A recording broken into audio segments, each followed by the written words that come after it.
We now find ourselves in the second week of Lent, the second Sunday in Lent, and we hear a gospel reading that I can only describe as interesting this morning.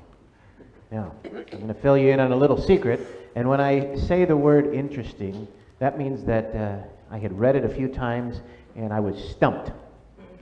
I was stumped about what to preach about. Because it gives us some interesting details, in the life of Jesus, and an interesting storyline to follow. But it took me a little while to form into words kind of what this story was saying to me. And we are in the season of Lent, so we know that we're preparing for the remembrance of the passion and resurrection of Jesus, and we hear a reference to that in the story, don't we? We hear Jesus talk about a 3-day time frame of doing his work, not today, tomorrow, or the next day, right? So we kind of know how the story ends, so we know that that's some foreshadowing to his death and resurrection. And we also hear Jesus refer to Jerusalem, the city of Jerusalem. And so far during Lent, we've been talking about our Lenten goal, which is to work towards mission in the church, and we know that mission in the church is to build our relationships with one another and subsequently with Jesus, right? And Jerusalem kind of it gives us an example of a place where that physically happens. We heard it in the first reading this morning. We heard the story of Abraham, who was promised that his descendants would be as numerous as the stars in the heavens. And his descendants find Jerusalem to be called the Holy Land. And that is true of not just Christians, but also Jews and Muslims. For a lot of people in the world, Jerusalem is that Holy Land. And that's where a lot of that good work for mission can take place. Now things don't always go well there. There are times of conflict, but when things are going well, Jerusalem kind of represents where that mission of the church can take place, because all of those people who follow those faiths are some of those descendants of Abraham that we're told about in that first reading. And today we have Jesus being a little defiant, don't we? We have a little defiant. And he's told, hey, Herod's looking for you. He wants to kill you. And he says, you know what? You can tell that guy. You tell that guy I'm still working. And so it almost sounds like he's getting ready for a bar fight or something, doesn't it? Like, you know what you can tell that guy? I'll tell you what you can tell that guy. Right? So we have Jesus being defiant and demonstrating for us an act of what I would call the virtue of courage. He's being courageous because his words, eventually will cost him his life, right? But he's standing up for what's right. Now, when we talk about the virtue of courage, we have to be mindful that courage doesn't just mean putting oneself in danger. In order for it to be a courageous act, you have to acknowledge that there is danger involved. If someone were to, let's say, walk across the street behind me, right, and did not pay attention, did not realize, wasn't aware enough to know that there were cars coming by at a high rate of speed that might hit that person, right? Now that's not an act of courage. Right? In order for it to be an act of courage, that person would have to be aware of the threat of danger. So if there were, let's say, a puppy or a child in the middle of the street, and someone saw that child or that puppy and knew that there were cars coming at a high rate of speed and went out into the street to save that puppy, or that child, knowing that there's a possibility that there could be an injury or worse, that is a sign of courage. And so Jesus speaks up against this injustice, knowing that there's a threat of danger, doesn't he? He knows that this could potentially cost him his life. And so when I was reflecting on that virtue, and we hear in our opening collect about mercy, I was trying to think of who, to me, stands as an example of courage and mercy. And one of the people I thought of was a man that you may be familiar with. His name is Father Greg Boyle. Father Greg Boyle is a Jesuit priest in the Los Angeles area, and he is the founder of an organization called Homeboy Ministries. Homeboy Ministries is the largest gang member rehabilitation organization in the world. And by the way, it's also the most successful. Now, Father Greg Boyle began this organization a number of years ago, I think somewhere around 30 years ago, as a way of providing a path out of the gang life for people who have been caught up in gang membership for a long time. And Homeboy Industries provides resources for people who are trying to escape that lifestyle. So if you go to Homeboy Industries, you may find yourself with some lessons about job interviews. You may find yourself with some food or clothing. You may find yourself with tattoo removal services, things like that. They're important things that help people to get their feet on the ground. And along with Homeboy Industries, a number of gang members actually work for the organization. When I say a number, I'm talking about a big number. I'm talking about over 1,000 people. 1,000 gang members work for Homeboy Industries in that tattoo removal service, in that clothing manufacturing service, in the cafes. And Father Boyle takes these men and women into his space and welcomes them to be who they are. And he welcomes them to speak the language that they're familiar with speaking. He doesn't shame them. He doesn't make them feel ashamed of who they are. He just wants to love them. And many of them love him so much that they refer to him as their real dad, their real pops. They use their language. You're my real pops. You're my real pops, G-Dog. They call him G-Dog. And you're my real pops, G-Dog, because my biological pops didn't treat me well. He didn't show me love, but you show me love. And so G-Dog, Father Boyle, shows these people that he loves them and cares for them. He develops relationships with them and has developed a reputation there at Homeboy Industries to the point where it's very well known. Father Boyle has been on shows like Oprah and Dr. Phil, news programs. And celebrities frequent the organization. They participate by taking tours of the facility. They eat at the Homegirl Cafe, which is a cafe on site. Jim Carrey frequents Homegirl Cafe and interacts with the homeboys and the homegirls. And Father Boyle tells a story about a time when Diane Keaton came to eat at the Homegirl Cafe and was served by a woman named Linda, who was covered in tattoos and had recently been released from prison. And Diane Keaton is asking, well, Linda, what do you recommend? What's good here? And Linda says, I really recommend the tacos. You got to get the tacos. And Diane Keaton says, okay, I'll have that. When she's taking her order, Linda says, now, you look familiar to me. And Diane Keaton doesn't want to make a scene, so she says, oh, I probably just have one of those faces, those faces that are, that are familiar looking. And Linda says, okay. So she goes back and she comes out with the order of tacos and says, I know where I know you from. And she says, oh yeah, where?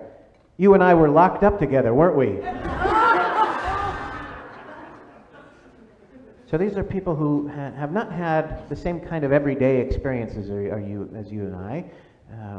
And by participating in Homeboy Industries, Father Boyle and those who work there take these people to conferences and meetings. They've had the opportunity to speak at the White House, other important venues across the country. They've had the opportunity to meet presidents of the United States, Barack Obama, Joe Biden, Kamala Harris when she was serving in California. A lot of big names support Homeboy Industries. And Father Greg also builds a rapport with the homeboys and the homegirls to the point where he can kind of have some banter with them, some friendly banter that you might have with your friends or your brothers or your sisters. And he tells the story about taking a group of homeboys to San Francisco. Now, these are people who have never had the opportunity to fly on an airplane before. And here they have the chance to go to San Francisco and to see all the sights there that you or I might see if we were to go to San Francisco: the Golden Gate Bridge, Alcatraz, Ghirardelli's, Fisherman's Wharf, right?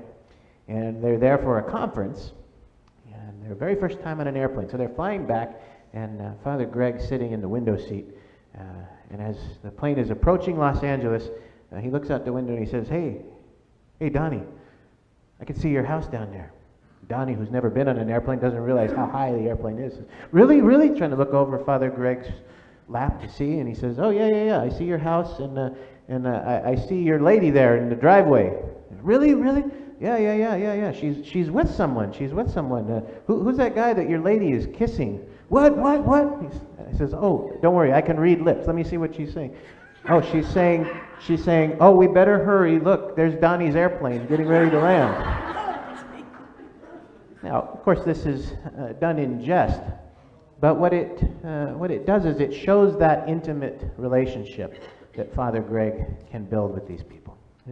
There's a real intimacy. To be able to have those kind of interactions with someone, that shows that you care about them. And Father Greg does care about the people he works with, to the tune that he has, over the course of the years, done the funeral services for somewhere in the neighborhood of about 250 gang members who have come through Homeboy Industries and have still been caught up in being victims of gang violence. And so he takes his work very seriously, and he genuinely loves these people with whom he works, and he doesn't judge them, and he accepts them for who they are. Okay? And you say, well, where does the courageous part come in, right? And that's because Father Greg, he talks about this idea that there's this concept that these gang members are bad guys, that they're bad guys. And when he says they are not bad guys, he gets some pushback. And there can be some consequences. And people get offended when they say, well, what do you mean they're not bad guys? These are bad guys. And Father Greg stands up against that and says, no, there's no such thing as a bad guy.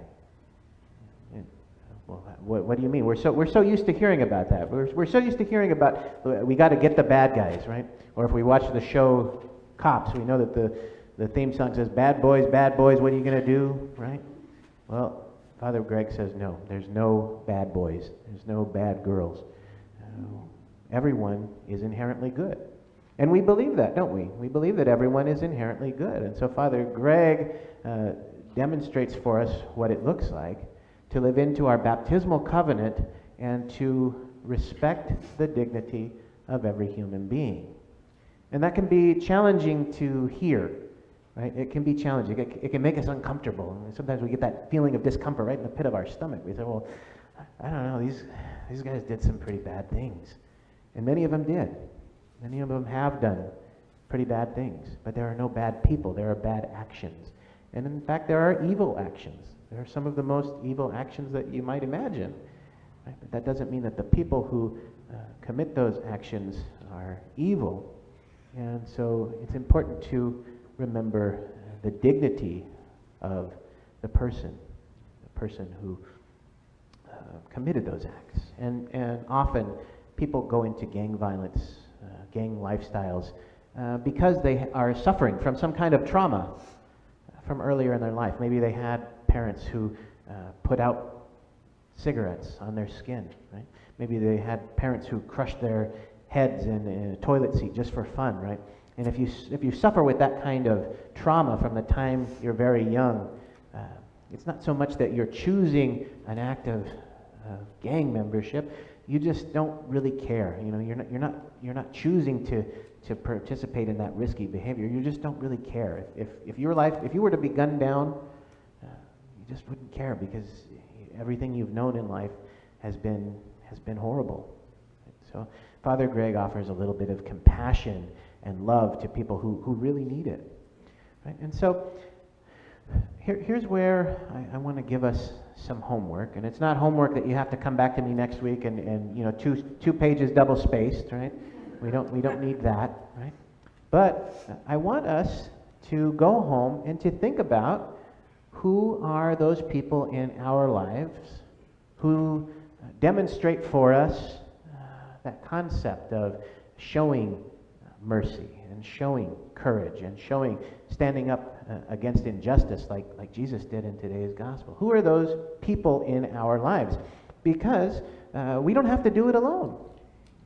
We don't have to do it alone. We have a lot of examples in life of people we can look to who have worked for mission in the church, and we can learn from what those people have done.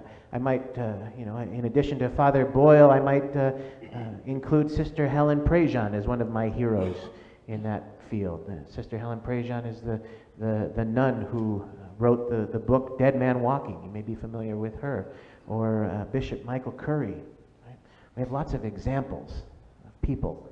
So I want us to take some time each day during this week and think about who those people are, right? So that we can learn from their examples, and we can take in a little bit of what they do in their day-to-day life as we continue walking our journey together through Lent, because we want to make sure that at the end of Lent that we have a better relationship with Jesus and with each other on Easter than we have right now.